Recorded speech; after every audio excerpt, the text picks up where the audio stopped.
Welcome back. In today's video I'll be showing you how to make your PC or laptop a Wi-Fi hotspot in Windows 11. This means that you will be able to share the connection from your PC to other devices, and your PC will appear as if it is a Wi-Fi network. I'll show you how to fully set it up, including how to give the network a name and a password.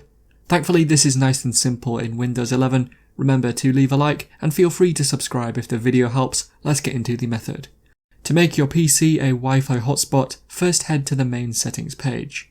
You can get there a number of ways, but we'll be searching for it in the search bar. In the settings, click on Network and Internet from the options on the left. In here, click on Mobile Hotspot. You are now able to set everything up on this page. At the top, you can turn on the hotspot, although you will probably want to set up the other settings first. Below this, you can choose where you share the connection from. This will likely be the connection type that your PC is connected with by default, but feel free to change it. Make sure Wi-Fi is set in the box below this one, as that is the type of hotspot we want to create. Finally, you need to give your hotspot a name. This is up to you, as well as the password. The default password should be fine, but you can set it to whatever you want. You are now ready to turn on the hotspot, and you can try connecting your other devices to it. And so that is how to make your PC or laptop a Wi-Fi hotspot in Windows 11.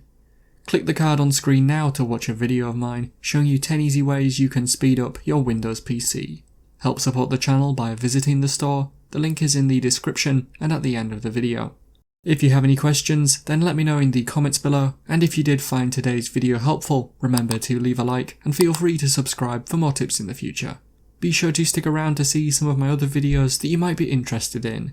Thanks so much for watching, and I will see you in another video.